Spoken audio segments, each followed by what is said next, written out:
अस्सलामुअलैकुम। मैं डॉक्टर मुजाहिद शेख, आप सबका हमदर्द, हम सफ़र, हम साथी और आपको चाहने वाला, आपको पसंद करने वाला, आपका बिल्कुल प्यारा प्यारा दोस्त।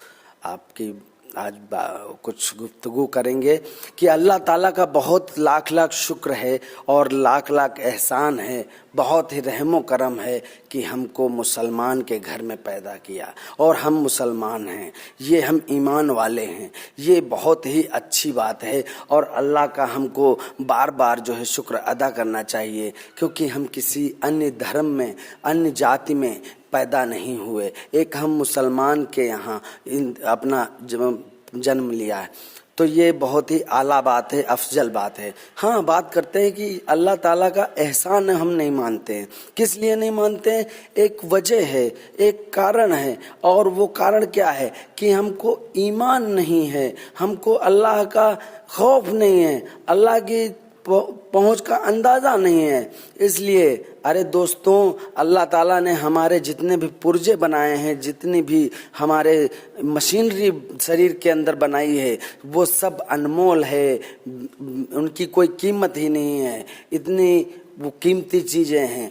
जैसे आँख है, तो आँख आप जो है दूसरी खराब होती तो दूसरी नहीं डलवा सकते बनवा के, और उसको सांस को दोबारा नहीं खरीदा जा सकता, रूह को दोबारा नहीं खरीदा जा सकता। आप मशीनरी की तरह पैसा कमा रहे हैं और पैसे के चक्कर में 99 के चक्कर में पड़े हुए हैं, लेकिन आप दिन रात 24 घंटे पैसे के पीछे पड़े हो, लेकिन आपको आखिरत की पता नहीं है, आखिरत की आपको जो है खबर नहीं है कि हमको आखिरत भी बनाना है अपना। जैसे यहाँ सफल हुए हैं वैसे वहाँ के लिए, सफलता के लिए हमको कुछ करना है, हमको कुछ अरकान अदा करनी है, हमको कुछ नियम से चलना है, हमको कुछ फॉलो करना है।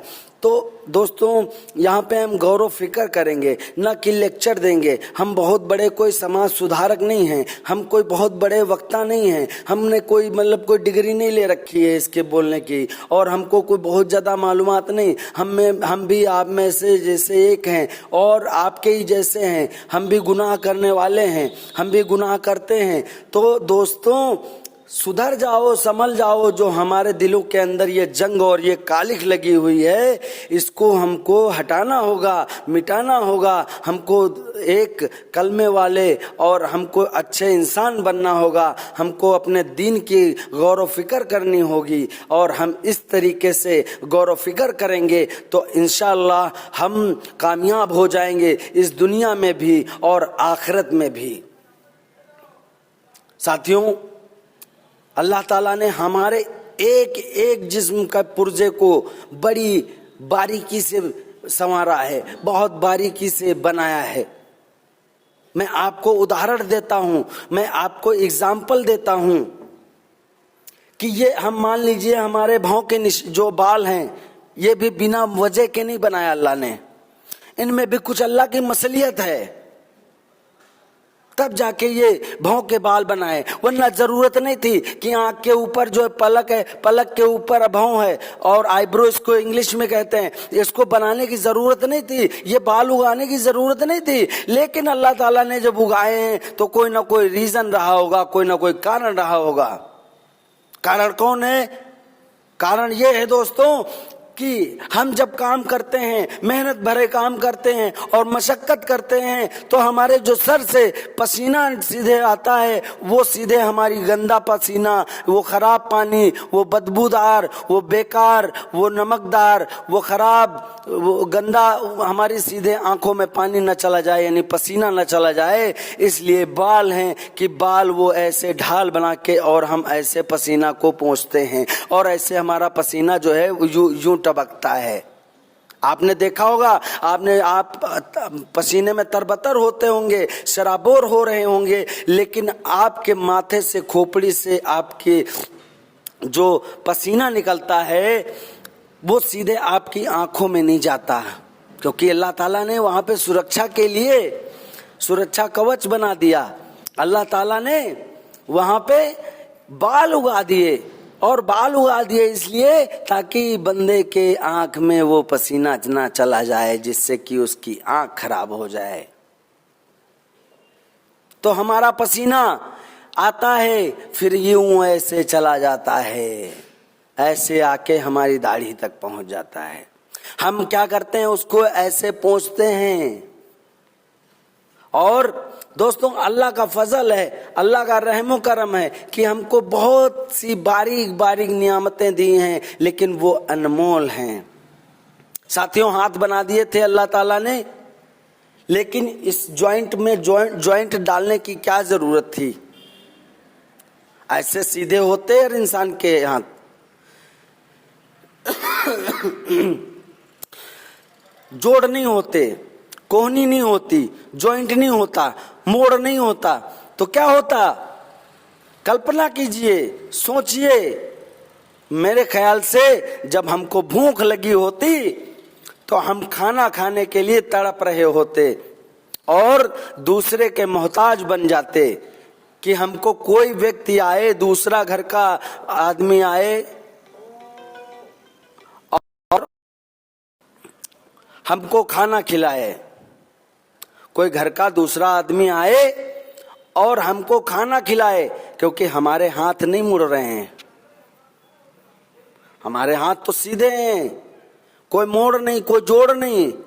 तो हम क्या करते कि प्लेट से ऐसे निवाला उठाते और मुंह तक पहुंचाते दूसरे के, और फिर जब भूख दूसरे को लगती तो वो हमारा मोहताज हो जाता कि आप खिला दो खाना, मुझे भूख लगी है। क्योंकि हाथ तो मुड़ नहीं रहे, हाथ ने तो अल्लाह ताला ने सीधे सीधे बना दिए, कोई जॉइंट नहीं डाला, तो कैसे मुड़ के ऐसे जाएंगे? देखिए, अल्लाह का इतने में शुक्र हम अदा करें तो नहीं कर सकते, क्योंकि जितनी भी चीजें बनाई है वो किसी ना किसी वजह से बनाई है। अब नाक के बाल ही ले लीजिए, नाक के बाल, नाक में क्या जरूरत थी कि नाक में बाल हो? अरे नाक में बाल नहीं यारों, दोस्तों, वो फिल्टर है कि हमारे शरीर के अंदर, हमारे फेफड़े के अंदर, हमारे नरम मुलायम फेफड़े के अंदर, लंग्स के अंदर कोई कीटाणु, कोई बैक्टीरिया और किसी प्रकार का धूल, डस्ट और तिनका और गर्द गुब्बार ये सीधे ना चली जाए, ये सीधे ना चली जाए, बल्कि जो बड़ा कण हो वो नाक के बालों में फंस जाए और वो बाहर आ सके। इसलिए बनाया है अल्लाह ताला ने। क्या ये बालों के लिए हम अल्लाह का शुक्र नहीं अदा करेंगे? बालों के लिए हम अल्लाह का शुक्र अदा करेंगे कि नाक में फिल्टर के बाल दे दिए, फिल्टर बना दिया। दोस्तों, जब आपको कभी धूल या धुआं या मिर्च की या खुशबू वाली या बदबू वाली कोई ऐसी सुगंध बहुत तेजी के साथ जब आती है और हमारे जब फेफड़े में पहुंचती है, तो सबसे पहले एक भयानक छींक आती है। वो छींक किस लिए होती है, कितनी स्पीड में आती है, कितनी प्रेशर से आती है, कितनी ताकत से आती है, हम सबको अंदाजा है। साथियों, वो छींक जो होती है, अंदर जो गलत चीज पहुंच गई है, जो नहीं पहुंचना चाहिए था शरीर के हिसाब से, उसको निकालने के लिए एक भारी प्रेशर बनता है और वो प्रेशर के द्वारा, वो प्रेशर के जरिए बाहर निकल जाती है। अल्लाह ताला ने हमको किस तरीके की मशीनरी दी, ना डीजल पड़ता है ना पेट्रोल पड़ता है। हम खाना खाते हैं, उसमें हमको जायका आता है, हमको मजा आता है, हमारी जबान को, हमारे मुंह को, हमारे मन को, हमारे दिल को, हमारे मस्तिष्क को, सबको बहुत अच्छा महसूस होता है कि वाह, मछली बहुत अच्छी बनी है, वाह, गोश्त बहुत अच्छा बना है, शोरवा बहुत अच्छा बना है, भाई जर्दा बहुत अच्छा है, भाई हलवे में तो मजा आ गया, भाई माशाल्लाह खीर तो बहुत अच्छी थी। कितनी चीजें हमको मजेदार लगती हैं, तरह तरह की चीजें अल्लाह ताला ने हमको नसीब फरमाई। क्या इसका शुक्र हम नहीं अदा कर सकते हैं? कर सकते हैं। हमको और आपको एक सच्चा, एक पक्का मुसलमान बनने की जरूरत है। हमारे जो दिलों में कालिक लगी है, जो जंग लगी है, उसको साफ करने की जरूरत है। हम नाम के मुसलमान हैं, हम नाम के मुसलमान हैं, हम काम के मुसलमान नहीं हैं। हमको अल्लाह का खौफ नहीं है, हमको पड़ोसियों का खौफ है कि अगर जुमे की नमाज पढ़ने नहीं जाएंगे तो कहेंगे देखो भाई फला शख्स नमाज तक नहीं पढ़ता, ये कैसा मुसलमान है। तो उसके डर से हम मस्जिद चले जाते हैं, लेकिन वहां भी जाते हैं तो एक खिलवाड़ करके आते हैं। आइन मौके पे तो पहुंचे जब इमाम साहब ने नियत बांध ली और पढ़ाना शुरू किया नमाज, आखिर में पहुंचे और नियत बांध ली। नियत बांधने के बाद 2 रकात नमाज जुमे की पढ़ी, और अब अगर वो दुआ मांगने में जरा भी टाइम इमाम साहब लगा रहे हैं तो मुझे मन में गुस्सा आ रही कि इतना वक्त क्यों लगा रहे हो, जाना भी तो है। और फिर जैसे दुआ खत्म होती है, एक युवा पीढ़ी, एक लड़कों का जमावड़ा ऐसे निकलता है जैसे लगता है कि कोई जेल से रिहाई हो रही है और कह रहा है कोई कि जाओ जाओ, भाग जाओ, निकल जाओ तुम इस जेल से, क्योंकि दरवाजे खुल गए हैं। और एक भगदड़ मचती है और आधी मस्जिद खाली हो जाती है। उन दिखाओं चालखोरों के, उन फरेबियों के, उन दोगलों की भीड़ कम पड़ जाती है, और वही बुजुर्ग, वही कमजोर आदमी, नमाजी पायबंद आदमी, अच्छा नमाजी, सच्चा मुसलमान बचता है और पूरी वो अपनी सुन्नत और नफिल पढ़ के बाहर निकलता है। साथियों, एक फैशन बना लिया हमने, एक फैशन बन गया है कि बस 2 रकात नमाज जुमे की पढ़ो, 4 रकात नमाज सुन्नत पढ़ने की पहले जरूरत नहीं, बाकी बाद वाली भी पढ़ने की जरूरत नहीं। गाड़ी से आए, बाइक से आए, यूं यूं करके हाई स्पीड में रोकी, नमाज पढ़ी 2 रकात और निकल लिए फिर। अरे अल्लाह का खौफ रखो, इस दुनिया का खौफ रखने से कोई फायदा नहीं। और हम जब नमाज पढ़ ही रहे हैं, नमाज हम जब 2 रकात नमाज पढ़ ही रहे हैं, वो भी समाज के डर से कि हमको कहीं हमारा बहिष्कार न कर दिया जाए कि तुम मुस्लिम नहीं हो, तुम मुसलमान नहीं हो, तुम इस्लाम धर्म को नहीं मानते, भाई तुम नमाज नहीं पढ़ते।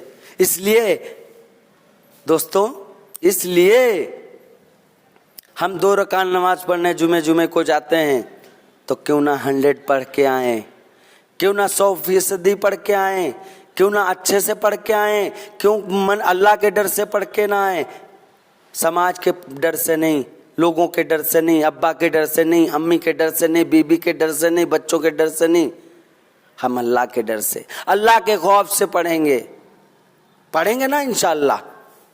अब अल्लाह के खौफ से पढ़ने जाएंगे। इस दुनिया के लोगों के दिखावे में मैं नहीं जाऊंगा, मैं सच में नमाज पढ़ूंगा, दिल से पढ़ूंगा और तबीयत से पढ़ूंगा। हमारी नमाजें हो रही हैं, 2 रकात नमाज पढ़ रहे हैं, लेकिन ध्यान तो हमारा कहीं दूर चला गया, 500 किलोमीटर दूरी पे। तिजारत की, धंधे की बात सोचने लगा, फालतू के विचार आ रहे हैं। हमारा दिमाग तो है ही नहीं। मौलवी ने, आलिम ने, हाफिजी ने और इमाम साहब ने कौन सी आयत और कौन सी सूरत पढ़ी हमें पता ही नहीं। अगर पूछे कौन सी सूरत पढ़ी थी अल्हम्दुलिल्लाह के बाद, तो उसमें से 50% आपको जवाब मिलेगा भाई याद नहीं, भूल गए। कुल वल्लाह पढ़ी थी या कुलौज रब्बिन पढ़ी थी या इन्ना तो इन्ना पढ़ी थी याद ही नहीं रहेगा, वो भूल गया शख्स, क्योंकि दिमाग तो था ही नहीं यहाँ पे। दिमाग तो कहीं हमने भेज दिया, दिमाग तो कहीं पहुंचा दिया हमने। लेकिन अल्लाह तबारक ताला सब देख रहा है। तुम जिससे डर के आते हो अल्लाह देख रहा है। अल्लाह की सबके दिलों की बात जानने वाला है। अल्लाह हर किसी के दिल की खबर रखता है। ऊपर जो एक कैमरा लगा है सीसीटीवी का, वो सबको देख रहा है और वो सबके दिलों को भी देख रहा है। हम क्या सोच रहे हैं, हम क्या करने वाले हैं, हम क्या करेंगे, हम क्यों कर रहे हैं, ये सब अल्लाह ताला को खबर है। कुछ छिपा नहीं। हमको लगता है नहीं, हमने नमाज पढ़ ली टोपी लगा के, हमको सबने देखा कि ये मुसलमान है, और किसी को पता थोड़ी चला कि हम 2 ही रकात नमाज पढ़ के आए, वो भी उल्टा सीधा पूरी नमाज में। किसी को अल्हम्दुलिल्लाह नहीं याद है पूरा, किसी को कुल वल्लाह पूरा याद नहीं है, किसी को अत्तहियातु नहीं याद है, किसी को सना नहीं याद है, किसी को रुकू करना नहीं आता। सब नकल कर रहे हैं एक दूसरे की। क्या पढ़ा जाता है, ये 95% नमाज जो है गलत पढ़ी जा रही है। नया लड़का जितना भी है, उसको तो उर्दू पढ़ना नहीं, उसको तो अरबी पढ़ना नहीं, उसको दीन के बारे में नहीं पढ़ना, उनको कुरान नहीं पढ़ना, उनको हदीस नहीं पढ़ना, उनको तो यूपीएससी आईएएस पीसीएस की नौकरी के लिए तैयारी करना है। भाई, हम सुकून के लिए इस दुनिया में आए हैं कि हम सुकून हमको मिल जाए, खुशी मिल जाए। और वो खुशी कहाँ है? वो खुशी हमारे ही अंदर है। अल्लाह तबारक ताला वो खुशी हमारे अंदर ही छिपा के रखा है, वो कहीं और नहीं, मगर हम उसको खंगाल रहे हैं, ढूंढ रहे हैं दुनिया की किसी गुमसुम दुनिया में, गुमसुम नगरी में, जहाँ का कोई ठिकाना और पता ही नहीं है। वहाँ की हम ढूंढ रहे हैं, खुशियाँ तलाश रहे हैं और उम्मीद में हैं कि हमारा कल का दिन जो आएगा अच्छा आएगा, बेहतर आएगा। इस गफलत में हम जी रहे हैं। तो दोस्तों, इस गफलत में मत जियो। आज की जिंदगी जियो, आज अच्छा करो, आज नेक काम करो, आज लोगों की मदद करो, आज भलाई करो, आज का दिन जियो, आज में खुश रहो। कल क्या हो किसी ने नहीं देखा, कल हो ना हो।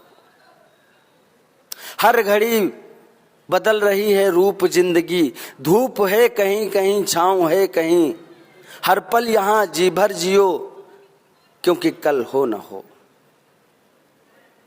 दोस्तों, एक मैं एग्जाम्पल के थ्रू आपको बताऊंगा कि अमन चैन से कौन रहता है। एक मैं उदाहरण के जरिए अभी बता दूं मैं आपको। एक आलिम, एक मौलवी, एक इमाम 4,000, 5,000, 6,000 रुपये तनख्वाह लेके पढ़ाता है नमाज। बच्चों को मदरसे में 5,000 की तनख्वाह में पढ़ाता है।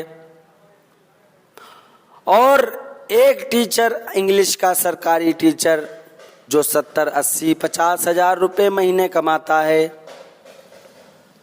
दोनों में कितना फर्क है? दोनों में जमीन आसमान का फर्क है। एक 70-80 हजार पैदा कर रहा महीने का, और एक महज 5,000, 7,000 रुपये कमा रहा। अब दोनों की जिंदगी देखो, मैं दिखाता हूं कि कैसी जिंदगी होती है उन दोनों की, अंतर क्या है, क्या खुश कौन है। तो दोस्तों, जब भी आप पूछोगे ना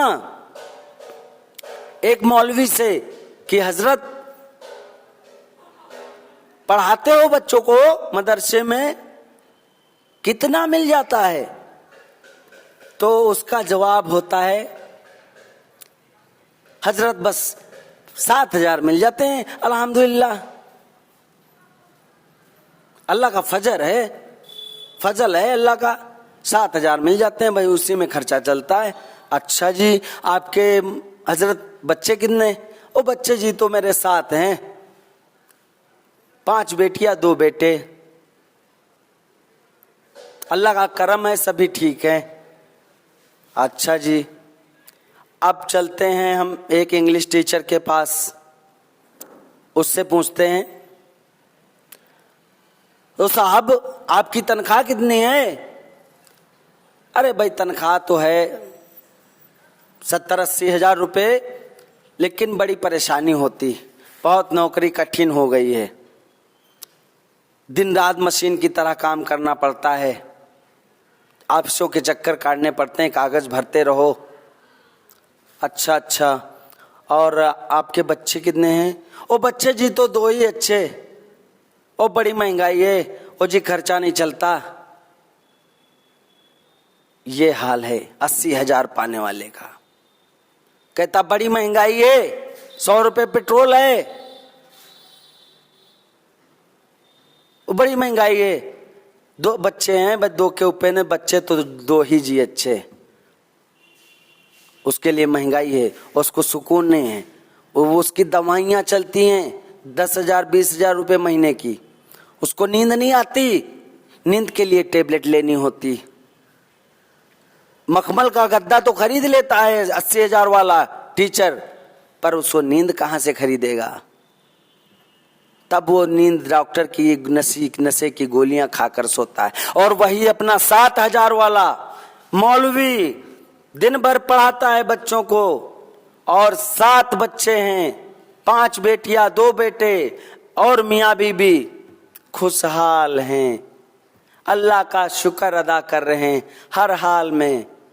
वो कहते हैं अल्लाह का शुक्र है, सब कुछ बढ़िया चल रहा है, अल्लाह ने हमें बच्चे भी दे रखे हैं, अल्लाह ने हमें नौकरी भी दे रखी, अल्लाह ने हमको खाना भी दे रखा, अल्लाह ने हमें सेहत भी दे रखी, अल्लाह ने हमको प्यार मोहब्बत से रहने की गुंजाइश भी दे रखी। वो हर हाल में अल्लाह का शुक्र अदा करता है। और उसको दिन भर थका हुआ मौलवी अपनी नींद सो जाता है। किसी प्रकार की किसी तरीके की गोली खाने की जरूरत नहीं पड़ती उसको। तो साथियों, हम जितनी बार अल्लाह का शुक्र अदा कर पाएं दिन भर में, उतना ही हमारा ईमान पुख्ता होगा, ईमान वाले बनेंगे। इस्लाम धर्म कोई आसानी में थोड़ी ना फैल गया, उसमें खूबियां थी, खूबियां हैं, खूबियां रहेंगी। पाकी को आधा ईमान कहा गया, पाकी को आधा ईमान कहा गया है कि बस तुम पाक रहो, समझ लो आधे ईमान वाले कहलाओगे। भाई गंदगी का इस्लाम नहीं है, गंदगी को बढ़ावा नहीं दे रहा है। ये नहीं कह रहा जुमे ना हो, वो कह रहा हर वक्त, हर पल, हर घड़ी आप पाक साफ रहो। आप नमाज पढ़ो तो वजू करके अच्छे से हाथ पैर मुंह कान नाक बाल भिगो के धुल के फिर नमाज पढ़ो। तो दीन जो है बड़ी मुसीबतों से फैला, बड़ी प्रयासों से फैला, बड़ी मशक्कतों से फैला, बड़ी कुर्बानियों से फैला, बड़े प्यार से फैला, बहुत ही इत्मीनान से फैला। लेकिन इतनी जल्दी 1400 1450 साल में इस्लाम इतनी तेजी के साथ बढ़ा, इसका अंदाजा किसी को नहीं लगा। सब है तंग हैं कि इतनी तेज कैसे इस्लाम बढ़ रहा है। अरे इस्लाम में खूबियां हैं, इस्लाम में किसी धर्म की बुराई करने की बात नहीं कही गई। मना किया गया है कि आप हिंदू को बुरा मत कहो, सिख को बुरा मत कहो, ईसाई को बुरा मत कहो, जो जैसा है वो वैसा ही है। अपने वतन से मोहब्बत करो। हम भारत में रहते हैं तो हमको अरब की, पाकिस्तान की जयकारा नहीं लगाना, हमको भारत का जयकारा लगाना, हिंदुस्तान का जिंदाबाद कहना है। और हिंदुस्तान अपने वतन से, अपनी दुनिया से, अपने जिगर से और अपने मन से, अपने दिल से मोहब्बत करो उस मुल्क की जिस मुल्क में तुम रहते हो। इस्लाम ने ये सिखाया। इस्लाम नहीं कहता कि तुम चले जाओ उस देश की तरफ जहां मुसलमान की संख्या बहुत ज्यादा है। नहीं, इस्लाम कहता है कि तुम भारत में रहते हो, 25 करोड़ भी हो, तब भी अपने मुल्क से मोहब्बत करो। हिंदुस्तान जिंदाबाद और पाकिस्तान मुर्दाबाद। इसलिए क्योंकि वो हम पे जुल्म ढा रहा है, बमबारी करता है पाकिस्तान। वहां के आतंकी वो मुसलमान नहीं है, वो किसी धर्म के नहीं, वो किसी मजहब के नहीं, वो किसी जाति के नहीं, वो इंसान ही नहीं है। क्योंकि जब वो बम डालते हैं, बम ब्लास्ट करते हैं, तो उनको ये खबर नहीं रहती कि हमारा कोई मुसलमान भाई है, इसमें मरेगा या जिएगा। उनको तो मारना होता है जी। तो वो काहे के हमारे मुसलमान? मैं तो नहीं मानता, क्योंकि इस्लाम धर्म तो कभी नहीं सिखाता कि आपस में बैर रखना। हिंदोसिता हैं हम, हिंदोसिता हमारा, हम बुलबुले हैं उसके, वो गुलसिता हमारा। अरे साथियों, जितना अमन चैन हमको इस मुल्क में मिला है, इस भारत में मिला है, शायद ही कहीं मिला होता। कहीं पे गोलीबारी बमबारी का डर रहता, कहीं पे भूकंप का डर रहता, कहीं बाढ़ का डर रहता, कहीं कहीं किसी की चीज का, किसी भी दैवीय आपदा रहती। लेकिन अल्हम्दुलिल्लाह जहाँ पे हम रह रहे हैं वहाँ पे कोई भी किसी भी तरीके की शिकवा शिकायत नहीं है। हम हिंदू मुसलमान सिख ईसाई सब अच्छे से रह रहे हैं भाई। हमको तो नहीं कुछ यहाँ डर लगता है। हम जब बीमार होते हैं तो हमको अस्पताल लेके तो हमारा रमेश भाई जाता है, हमको तो मंगू लाल लेके जाते हैं। तो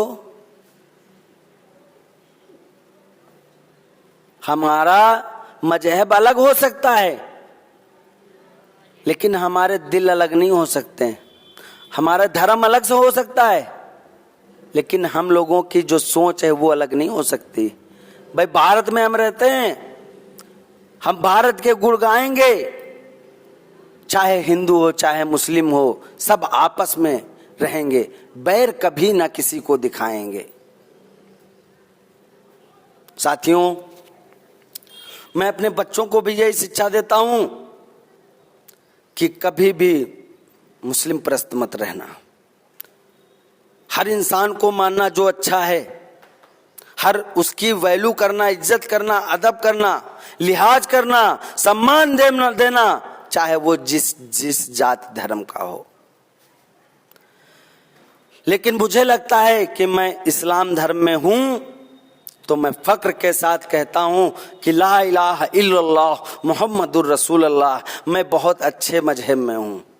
क्योंकि हमको हमारा धर्म किसी धर्म की बुराई आलोचना करना नहीं सिखाता। हमसे कहता है ए बंदे नेक बन जा, एक बन जा, तो फिर तू सफल है। अगर तू एक बन गया, नेक बन गया, अपने मुल्क से मोहब्बत करने वाला बन गया, तो तेरा मर्तबा बन गया, तेरी आखिरत बन गई। तू अल्लाह को डरा, अल्लाह के डर से किसी पे जुल्म नहीं ढाया, तो तू तेरी आखिरत बन गई। पाक साफ रहो, नेक रहो, यही सब सिखाता है ना हमें इस्लाम धर्म। मार खान, तलवारबाजी, गोली बमबारी, आतंकवाद ये सब नहीं फैलाता, इसकी इजाजत ही नहीं है। अच्छा दोस्तों, उसके बाद हम बात करते हैं कि पल भर की खबर नहीं और 100 बरस का इंतजाम हम करते हैं। पल भर की खबर नहीं और 100 बरस का इंतजाम हम करते हैं। हम जब घर बनवाते हैं ना तो कहते हैं इंजीनियर से नक्शा बनवा ले जी, वो जल्दी टूटे ना, वो जल्दी छत ना गिरे, प्लास्टर नहीं खराब हो। तो इसलिए हम हर बात इंजीनियर की मानेंगे। ये मोटी मोटी सरिया डालते हैं, इतने बड़े बड़े लोहे डालते हैं, कुंटलों लोहे डाल देते हैं, गिट्टी सीमेंट मोरंग बहुत मजबूत मसाला लगवाते हैं। और इंजीनियर भी कहता जी, जिसको पल भर का अंदाजा नहीं कि वो कब तक जिएगा, वो कहता है मैं 90 साल की गारंटी दे रहा हूं कि आपका ये प्लास्टर नहीं हटेगा, आपकी दीवार नहीं हटेगी, आपकी छत नहीं जाएगी, आपका यूं ही बरकरार रहेगा, मैं 90 साल की लिखित देता हूं। अरे वो क्या लिखित देगा जिसको खुद का भी एक पल का ठिकाना नहीं, वो गारंटी ले रहा 90 साल की। तो दोस्तों, हम मकान इतने मजबूत बना रहे हैं जैसे हमको लग रहा है इस दुनिया में ही रहना, इधर विच रहना, कहीं मरना नहीं, हमको जाना नहीं, हमको यहीं रहना हमेशा हमेश के लिए, और हम यहीं के हैं और हमको मरना नहीं है। हाँ, वो फलाने मर गए, जो भाई साहब जो हमारे करीब पड़ोसी थे वो मर गए क्योंकि उनको सांस की प्रॉब्लम थी, उनको अस्थमा था, इसलिए मर गए। हाँ, अल्हम्दुलिल्लाह हम तो ठीक हैं, हम थोड़ी ना मरेंगे। ये सोच रहती है। अरे मैं दोस्तों, मैं कहता हूं कि दिन में 3-4 बार तो मौत का ख्याल जरूर लाया करो अपने जहन में, ताकि तुमको ये लगे कि हम यहाँ हमेशा हमेश के लिए नहीं, बस कुछ दिन की मेहमानी करने के लिए आए हैं, ताकि कुछ अच्छे काम कर लें, हंस लें, बोल लें, लोगों से प्यार मोहब्बत कर लें। तो हमको एक बनना है, नेक बनना है, ज्यादा दिन नहीं टिकना यहां, बहुत ज्यादा चक्कर में ना पड़ो, 99 के चक्कर में हर वक्त ना रहो, कुछ डरो ऊपर वाले को। अल्लाह भी है, अल्लाह देख रहा है, अल्लाह सबके दिलों के हाल जानने वाला है, अल्लाह बहुत बड़ा है, अल्लाह जो है बहुत रहम करने वाला भी है। हम कितने गुनाह करते हैं, हम कितनी गलतियां करते हैं, लेकिन हमारी एक माँ हमको माफ कर देती है, कभी हमको बद्दुआ नहीं देती। जब एक गुनाह करते हैं, माँ को डराते हैं, धमकाते हैं, बाहर निकालते हैं, खाना नहीं देते हैं, खिदमत नहीं करते हैं, दवा नहीं लाते हैं, वृद्धाश्रम डालाते हैं, उनकी नाफरमानी करते हैं, फिर भी माँ जो होती है वो बद्दुआ नहीं देती, कहती जा बेटा तू रहे चाहे जहां सलामत रहे। तो एक माँ जब इतनी मोहब्बत कर सकती है अपने बेटे से, तो अल्लाह जो है 70 माँओं के जितना मोहब्बत करने वाला है। अल्लाह 70 माँओं के जितने मोहब्बत करने वाला है, इतनी मोहब्बत अपने बंदों से करता है कि जितनी 70 माँ एक को मानेगी, उसको मोहब्बत करेगी, उतनी मोहब्बत अल्लाह के दिल में है हमारे लिए। हमको इतना मानता है अल्लाह ताला। तो हम अगर कोई गुनाह भी कर रहे हैं, तौबा कर लें, कान पकड़ के उठ बैठ लें कि अल्लाह अब तो गलती हो गई, वो मैं ना समझता, मेरी अकल घाट चढ़ने गई थी, लेकिन अब मुझसे गलती नहीं होगी, अल्लाह माफ कर दे। मैंने बताया ना, अल्लाह 70 माँओं से ज्यादा प्यार करने वाली अल्लाह है, तो अल्लाह माफ कर देगा। चलिए दोस्तों, अब हम बात करते हैं नमाज की।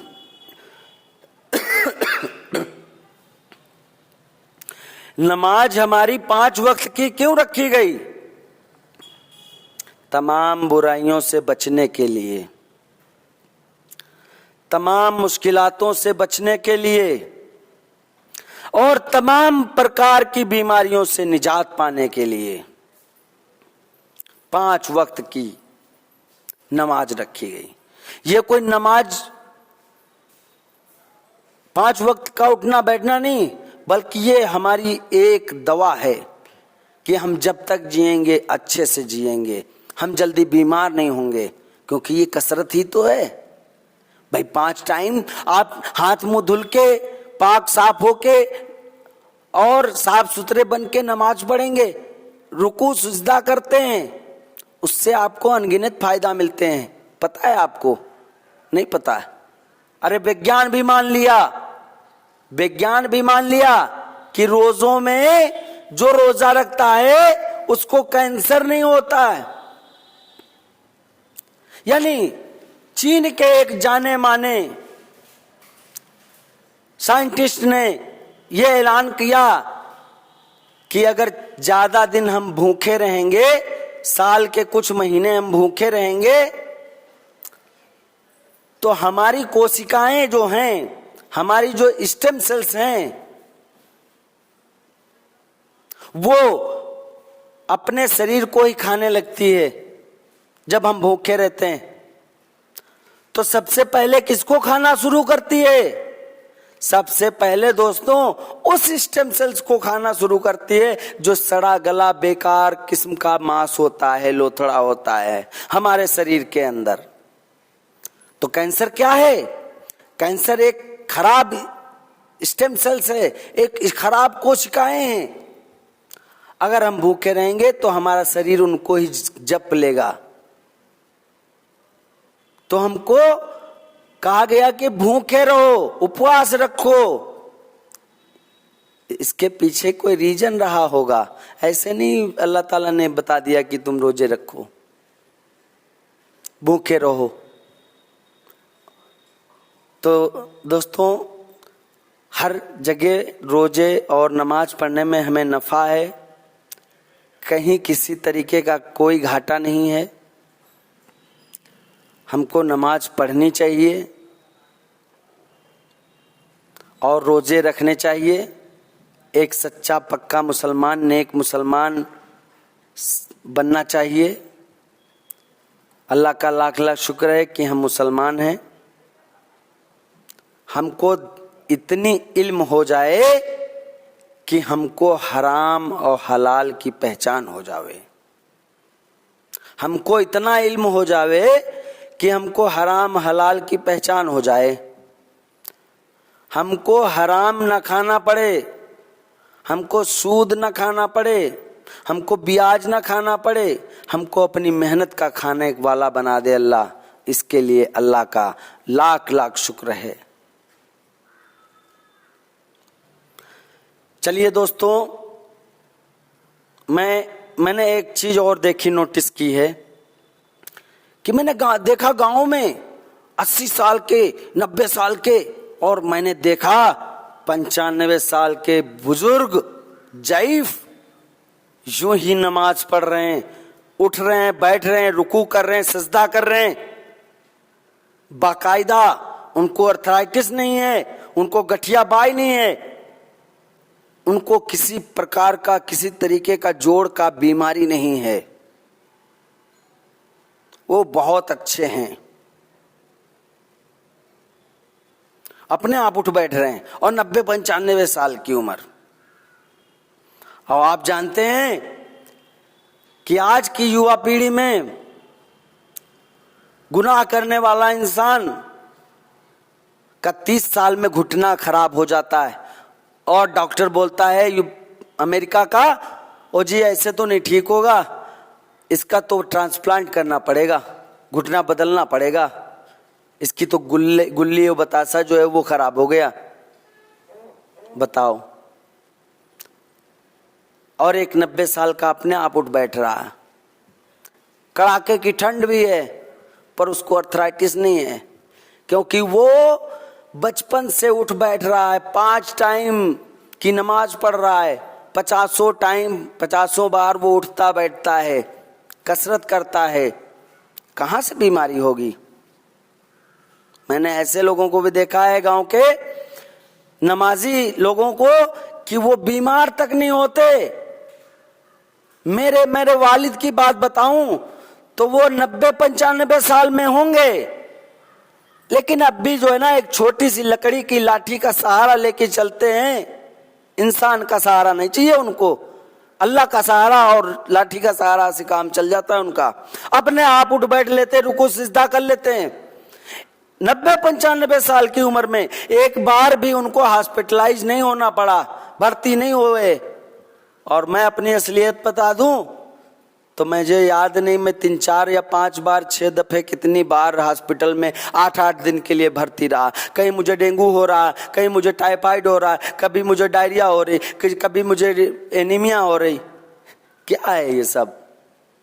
ये हमारा हराम का खाना, दिलों में अल्लाह का खौफ नहीं, ईमान की कमजोरी, यही सब है। और फिर हम कहते हैं नहीं, अल्लाह हमारे साथ कुछ अच्छा नहीं कर रहा। अरे तुम तो अच्छा करो। अल्लाह को दगाबाजी नहीं पसंद है, और वो सब तुम्हारी मक्कारी हमारी मक्कारी देख रहा है। जितनी भी मक्कारियां हम कर रहे हैं दिखावे के लिए, हम अच्छे मुसलमान बनने कहलाने के लिए अच्छे काम कर रहे हैं, दिलों में बातें हमारे कुछ हैं, दिमाग में चल कुछ और रहा।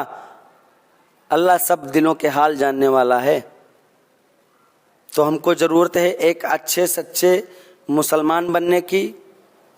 और मुझे और भी धर्म के जितने भी लोग देख रहे हैं, मैं उनसे भी कहूँगा कि धर्म सभी के अच्छे हैं, किसी के धर्म बुरे नहीं हैं, किसी के धर्म ये आपस में लड़ाई झगड़ा फितना फसाद फैलाने का जो है परवरिश नहीं करता, बढ़ावा नहीं देता। सब में नैतिकता का पाठ पढ़ाया जाता है। सभी धर्मों में लिखा है कि लोगों के साथ अच्छाई करो, भलाई करो, नेकियां करो, मदद करो, हमदर्द बनो। तो साथियों, बहुत अच्छा लगा आप लोगों को आपके साथ रह के, आपसे बात करके। आप इतने लोग हो, मुझे सुन रहे हो, दुआएं देना अगर अच्छा लगे कि बस सुकून मिल जाए, मुझे मेरे दिल का सुकून मिल जाए। मेरी जिंदगी जितनी भी बची है, मैं अल्लाह ताला से दुआ करूंगा कि उतनी हंसी खुशी और सुकून से कट जाए, बस और कुछ नहीं चाहिए। मुझे टाटा बिरला नहीं बनना, मुझे मुकेश अंबानी, धीरूभाई अंबानी, अडानी नहीं बनना, मुझे प्रधानमंत्री मोदी नहीं बनना, मुझे योगी नहीं बनना, मुझे किसी भी प्रकार का कोई कुर्सी नहीं चाहिए। मुझे बस हंसी खुशी सुकून चाहिए। अगर ये 3 चीजें मुझे मिल जाती हैं तो मैं समझूंगा कि मैं जीवन जीने में अपने कामयाब हो गया। वरना मैं बेकार की जिंदगी समझूंगा। और मैं ऊपर वाले से दुआ करता हूं कि जिंदगी मुझे थोड़ी दे मगर अच्छी दे दे। जिंदगी मुझे लंबी नहीं चाहिए, मुझे थोड़ी दे दे, अच्छी दे दे। चलिए दोस्तों, आप लोगों को सुनने के लिए, आपको वीडियो देखने के लिए बहुत बहुत शुक्रिया, बहुत बहुत धन्यवाद। मिलते हैं फिर किसी वीडियो के साथ, तब तक के आपको अलविदा।